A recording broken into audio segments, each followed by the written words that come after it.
तो दोस्तों एक बार फिर स्वागत है आप सभी का हमारे चैनल पर। और इस वीडियो में हम बात करने वाले हैं सीयूईटी यूजी 2025 के लिए जो भी प्रिपेयर कर रहे हैं बच्चे। 3 महीने का जो समय है उसमें कैसे हम अपना टाइम मैनेज करें, कौन से सेक्शन कैसे पढ़ना है, किस प्रकार से सारी चीजों की तैयारी करनी है ताकि मैक्सिमम मार्क्स हम ऑप्ट आउट कर पाए सीयूईटी में और अपने टारगेटेड इंस्टीट्यूट को पा पाए।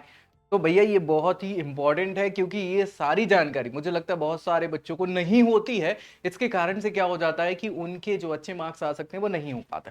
तो भैया बिल्कुल आखिर तक देखिए, दोस्तों में इसको शेयर करिए और साथ में चैनल सब्सक्राइब कर लेना ताकि आपको ऐसी जानकारी मिलती रहे सीयूईटी से रिलेटेड, ताकि आप अपना बेहतरीन भविष्य बना पाए। चलिए, अपनी प्रोफाइल पे अगर बेस्ट जाना है तो नीचे प्रोफाइल एनालिसिस फॉर्म भी मिल जाएगा, उसको फिल करना है और हमारी टीम कांटेक्ट करके बताएगी क्या होगा आपके लिए बेस्ट। फिलहाल अपन स्टार्ट कर लेते हैं जल्दी से कि कैसे क्या टाइम मैनेज करें। 3 महीने हैं, बहुत ज़्यादा समय नहीं है हमारे पास, है ना। और इसमें हमें अच्छे से अच्छे मार्क्स लेके आने हैं अपने सीयूईटी के एग्जामिनेशन में। तो भैया क्या है, मान के चलिए कि हमारा फॉर्म फिल हो चुका है और अब हमारे पास लास्ट अप्रैल और मई में एग्जाम हो जाने वाला है। तो उसके हिसाब से हमारे पास ये सारी की सारी चीज़ें हमें देखनी है, कैसे क्या हमारा स्टडी का प्लान बनना है ना, कैसे क्या हमें टाइम मैनेज करना है, वो सारी चीजें हम यहाँ पे एक एक करके डिस्कस करने वाले हैं। तो 10 लाख से ज्यादा बच्चे अमूमन हर साल ये एग्जाम देते हैं 2022 से, ठीक है। और ये बढ़ता ही रहता है, लगभग हम आसपास की बात कर रहे हैं, कम बढ़ इतने 10 के आसपास के बच्चे जो हैं, 10 लाख के आसपास इस एग्जाम को देते हैं। तो अच्छा खासा कंपटीशन हो जाता है। पैटर्न की बात करें तो सीयूईटी में 3 सेक्शंस हैं, सेक्शन 1, 2, 3, है ना। पहले ये सेक्शन 1A और 1B हुआ करता था, है ना, जो अब हटा दिया है। अब एक ही सेक्शन बचे हैं लैंग्वेज के। 13 लैंग्वेज ऑप्शंस हैं आपके पास यहाँ पे, है ना, 13 उनमें एग्जाम होगा। 20 जो थी 1B वाली वो हटा दी। सेक्शन सेकंड जो है वो डोमेन स्पेसिफिक सब्जेक्ट कहलाता है और इसमें पहले 29 सब्जेक्ट हुआ करते थे, जिनमें से अब 6 हटा के केवल 23 बचे हुए। सेक्शन थर्ड जो था जनरल टेस्ट, इसको अब जनरल एप्टीट्यूड टेस्ट गेट बोल दिया गया, ठीक है। तो ये तीनों सेक्शंस रहेंगे आपके, अभी भी रहेंगे। अपने को क्या करना है, अब इनमें से जैसे मान लीजिए ये 23 और एक 24 और 13 37, टोटल हमारे पास 37 सब्जेक्ट्स हैं। तो 37 नहीं लेना है अपन को, मैक्सिमम 5 सब्जेक्ट ही ऑप्ट आउट करने हैं, है ना। 5, पहले 6 कर सकते थे, अब 5 ही कर सकते हैं, जिसमें से आप समझिए ये गेट तो देना ही है जनरल एप्टीट्यूड टेस्ट। एक अपन को क्या ले लेना है, सब्जेक्ट ले लेना है। अगर कोई और स्पेसिफिक सब्जेक्ट चाहिए तो 2 ले लो, अदरवाइज 3 अपन को सेक्शन सेकंड से डोमेन स्पेसिफिक लेके आना है। तो उसके हिसाब से आप अपना सेट कर सकते हैं, सारी चीजें कॉम्बिनेशन बना सकते हैं। चलो, क्या करना है, हमें अपनी वीकनेस पे काम करना है। हमारी कमियां क्या है, क्या क्या कमियां हमें पता चलेगा उसके लिए सबसे पहले तो हमें सिलेबस देखना है कि हमारा सीयूटी का क्या कैसे सिलेबस होगा। कैसे पता चलेगा, तो जो हम सब्जेक्ट ऑप्ट करने वाले हैं उसके हिसाब से हमें सिलेबस पता चलेगा, ठीक है।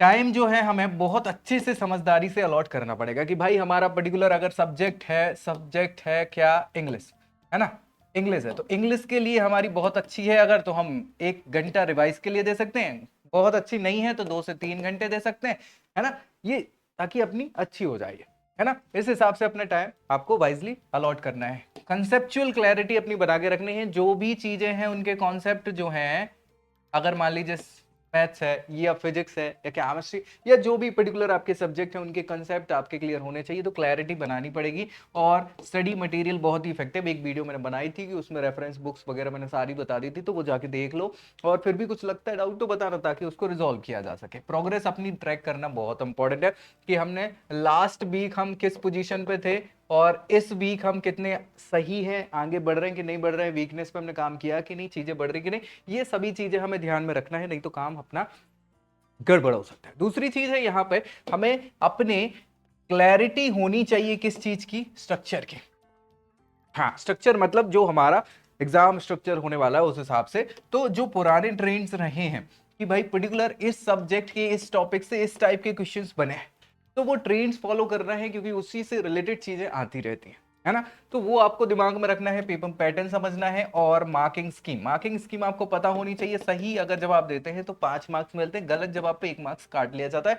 50 क्वेश्चन इस बार रहेंगे और 50 के 50 अटेम्प्ट करने होंगे, यानी मैक्सिमम मार्क्स जो है 250 का एक एग्जाम पेपर आपका होगा, ठीक है। तो ये इंपॉर्टेंट है सारी चीजें। और हाई वेटेज सेक्शंस पे ध्यान देना है। हाई वेटेज सेक्शंस मतलब आप समझिए कि हमने मान लीजिए मैथ्स ऑप्ट करा या फिर मान लीजिए फिजिक्स ऑप्ट करा या फिर केमिस्ट्री बायोलॉजी, जो भी पर्टिकुलर आपके सब्जेक्ट है उनके जो हाई वेटेज टॉपिक हैं जहां से ज्यादा क्वेश्चंस बनने की जरूरत है या बनते हैं जनरली, उम्मीद है, उनको हमें ध्यान रखना है और वो अपने कंप्लीट करना है। कैसे पता चलेगा? तो पी वाई क्यूज हमें लगाने हैं। पी वाई क्यूज से क्या होगा कि हमें प्रीवियस ट्रेंड पता चल जाते हैं, जो भी वेटेज ज्यादा वाले क्वेश्चन है, टॉपिक्स हैं, वो समझ में आ जाते हैं और फिर उसके बाद मॉक टेस्ट लगाना है ताकि हमें अपनी प्रोग्रेस समझ में आ जाए, है ना। अकॉर्डिंगली उसके प्लान कर लेना है, ठीक है। तो ये चीजें दिमाग में रख लो। स्ट्रक्चर समझ में आ गया, उसके बाद हमें क्या करना है, थोड़ा थोड़ा थोड़ा ब्रेक लेना पड़ता है। ब्रेक क्यों लेना है? क्योंकि हमारे दिमाग को प्रोसेसिंग के लिए थोड़ा समय चाहिए और उसको अडाप्ट करने के लिए, उसको कहीं ना कहीं पचाने के लिए थोड़ी चीजें चाहिए, तो वो हमें ब्रेक लेना पड़ेगा। ऐसा नहीं कि कंटिन्यू हम पढ़ते जा रहे हैं, पढ़ाई तो कर रहे हैं लेकिन उसका कुछ आउटपुट ही नहीं निकल रहा है ना। तो अपने को छोटे छोटे छोटे ब्रेक्स लेने हैं। मतलब क्या है, पोमोडोरो तो टेक्निक आपने सुनी होगी। पोमोडोरो, पोमोडोरो टेक्निक में क्या होता है कि मान लीजिए आप बना रहे हैं 30 मिनट्स का प्लान कि हम 30 मिनट पढ़ेंगे, तो 30 मिनट में आप क्या करो, 25 मिनट पढ़ो, 5 मिनट ब्रेक ले लो, है ना। इसी के हिसाब से आप बढ़ा सकते हैं। मान लीजिए 1 घंटे का आप सोच रहे हैं 1 आवर का, तो हाँ 40 मिनट पढ़ लो या 30 मिनट पढ़ लो, उसमें बीच बीच में 2 ब्रेक ले लो या फिर जैसा आपको सही लगे आपके हिसाब से, लेकिन हाँ ब्रेक इंक्लूड होने चाहिए।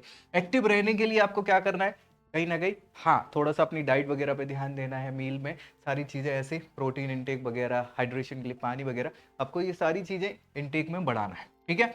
आप जो पसंद करते हैं उसको करना है। दिन में कुछ ना कुछ हो सकता है, म्यूजिक सुनना है, घूमना फिरना है ना, डांस करना पसंद है या बात करना दोस्तों से पसंद है, तो थोड़ा अपने लिए भी समय आपको देना है ताकि आप हाँ एक्टिवेट रहें, मोटिवेट रहें, ठीक है। और डिस्ट्रिक्शंस को हटाना है। ऐसा नहीं कि भैया आप क्या कर रहे हो कि यार लगे हो तो मूवीज मूवीज ही चल रही हैं, दोस्तों में एक बातें चल रही हैं, पढ़ाई कर ही नहीं रहे हैं, गेम ही गेम खेल रहे हैं, ऐसा नहीं करना है। डिस्ट्रिक्शन से दूर रहना ताकि ये सारी चीजें आपकी क्या है, क्लियर रहे और हमारा अपने को जो फोकस है वो बना रहे। अब टू डू लिस्ट बना लेना है। टू डू लिस्ट क्यों इंपॉर्टेंट है? क्यों इंपॉर्टेंट है? क्योंकि इसमें हमारा प्रोग्रेस हमें समझ में आता है। प्रॉपर हम टू डू लिस्ट बनाएंगे। टू डू लिस्ट के लिए क्या करना है ना, कि हमें देखना है कि यार आज सुबह मतलब या कल रात को सोने से पहले बना लो या जो भी, कि आज हमें मान लीजिए ये 6 से 8 आवर्स पढ़ना है। अब इसमें से हमें एक एक आवर के 3 सेशंस लगाने, उसके बाद 3 सेशंस हमारे रिवीजन के होंगे 1-1.5 घंटे के, उसके अलावा हम ये करेंगे वो। तो ये पूरी टू डू लिस्ट आपकी एक प्रॉपर मेंटेन, उसको बनाने से फायदा होगा। क्या रहेगा, चेकलिस्ट बनने से कंफर्म हो जाता है कि यार मैं काम वो वैसे कर रहा हूँ कि नहीं कर रहा हूँ, ठीक है। बैलेंस स्टडी टाइम अपने हिसाब से मैंने पहले ही बता दिया है कि किसको कितना टाइम देना है, वो आप जानते हैं कि आपका वीक सेक्शन कौन सा है, स्ट्रॉन्ग सेक्शन कौन सा है, उसके हिसाब से सारी चीजें करना है आपको। रिवीजन तो जरूरी ही है, शुरुआत है, सुबह उठो 5 बजे 4 बजे जब भी आप उठ रहे हो, स्टार्ट करो रिवाइज करके, क्योंकि लास्ट डे हमने क्या पढ़ा था वो हम रिवाइज कर लेंगे तो थोड़ा सा दिमाग में रह जाएगा। तो रिवीजन इंपॉर्टेंट है। उसके बाद अपने सेल्फ रिव्यू के साथ सोते समय आप बिल्कुल बिस्तर पे जब सोने लग जाते हैं ना, तब अपन देख लो कि यार दिन भर मैंने क्या क्या किया, अच्छा ये काम कर लिया, नहीं किया, अच्छा ये रुक गया था, कैसा रहा, सारी चीजें, मतलब खुद को सेल्फ रिवाइज करना तब बेहतर रहता है आपका कि हमने रिव्यू किया खुद को, है ना। चैलेंजेस जो हैं उसको आइडेंटिफाई करना है कि क्या क्या समस्याएं आ रही हैं और फिर अगले दिन के लिए प्लान कर लेना। तो ये शेड्यूल आप बनाओगे तो बेहतर रहेगा मुझे लगता है, और इससे आपको फायदा होगा डेफिनेटली। अब आपके हिसाब से, प्रेफरेंस के हिसाब से पढ़ाई करनी है, जो आपको बेहतर लगे। सबसे अच्छा सब्जेक्ट पहले पढ़ना चाहें उसको पढ़ लो, फिर आप चेंज कर लो, शिफ्ट कर लो दूसरे सब्जेक्ट्स पे। गाइडेंस देखना है, कंसिस्टेंसी बना के रखना है और यहाँ पे पॉजिटिव माइंडसेट हो तो बेहतर है, ताकि इससे आपको फायदा मिलेगा। अब कुछ अपन सब्जेक्ट वाइज अगर थोड़ी देर में देखेंगे, है ना, कि कैसे क्या हमें पढ़ना चाहिए। तो डेली 6 से 8 घंटे आप पढ़ने का प्लान बनाओ, है ना, और उसमें अपना डेली टारगेट्स रखो। साथ ही साथ जो पुराने पेपर्स हैं उनको अपन को सॉल्व करना ही है और हाई वेटेज टॉपिक पे ज्यादा तवज्जो देनी है ताकि उस पर हम फोकस कर पाए, है ना। तो ये बेहतर रहेगा आपके लिए। इसके अलावा अगर हम बात करें तो क्लियर गोल्स बना लिए, सारी चीजें पैटर्न समझ लिए, पर्सनलाइज स्ट्रेटेजी अब देखना है, खुद की स्ट्रेटेजी बनाना है ना। सुनना सबकी है, बहुत सारी स्ट्रेटेजीज हो सकती है, लेकिन आपके लिए कौन सी बेहतर होगी वो आप जानते हैं, तो वो आपको बनाना है और उस पर काम करना है, ठीक है। मॉक टेस्ट वगैरह आपको देते रहना है और आपको मोटिवेशन तो बना के रखना है। भैया लैंग्वेज टेस्ट के लिए क्या करेंगे, तो लैंग्वेज टेस्ट के लिए आप जैसे पैराजम्बल्स हैं, रीअरेंजमेंट है, ये इसके 5-10 सेंटेंस जो है वो डेली करने की कोशिश करिए। 4 से 5 रीडिंग कॉम्प्रिहेंशन डेली लगाने की प्रयास करिए, है ना। इसके अलावा जो भी थीम्स है, वर्ड मीनिंग्स हैं, वो आप देख लो पैसेज वगैरह में। साथ ही साथ न्यूज़पेपर तो आप पढ़ ले 10-15-20 मिनट, आधा घंटा, जैसा आपको बेहतर रहे इंग्लिश वाला, तो सारे काम ये आपके हो जाते हैं। वोकैब वगैरह बन जाती है, ग्रामेटिकल रूल्स जितने भी हैं, है ना, हाँ, सब्जेक्ट वर्ब एग्रीमेंट हो गया या फिर आपके जो टेंसेस हो गए या सारी चीज़ें, ठीक है। इसके अलावा आपको क्विज वगैरह टेस्ट वगैरह डेली लगाने हैं और हाई स्कोरिंग जो टॉपिक्स हैं उन पे ज़्यादा फोकस करना है। तो ये इंग्लिश का आपका काम यहाँ पे लैंग्वेज टेस्ट में हो जाएगा, पर्टिकुलर जो भी लैंग्वेज आप देख रहे हैं। दूसरी अगर क्वांट की बात कर ले तो क्वांट के लिए आपको क्या करना है, एनसीईआरटी पे फोकस करना बहुत इंपॉर्टेंट है। डिटेल सिलेबस आपको पता चल ही जाएगा, पता है ही बेसिकली, मैंने वीडियो बनाया हुआ देख सकते हैं। डोमेन सब्जेक्ट्स को प्रायोरिटी देनी है, क्विज वगैरह लगानी है, मैराथन क्लासेस कर लेनी है। इजी टॉपिक्स पे स्टार्ट करेंगे ताकि धीरे धीरे धीरे मन बन जाए और माहौल बने, और फिर अपन थोड़े से हार्ड टॉपिक्स पे जाएंगे। इसके अलावा मॉक टेस्ट हो गए, PYQs हो गए, ये सारी चीज़ें आपको देखनी है और स्कोर समझना है कि कहाँ हम पीछे चल रहे हैं, तो वो फोकस करना है उन एरियाज पे जो अपने कमजोर है, ठीक है।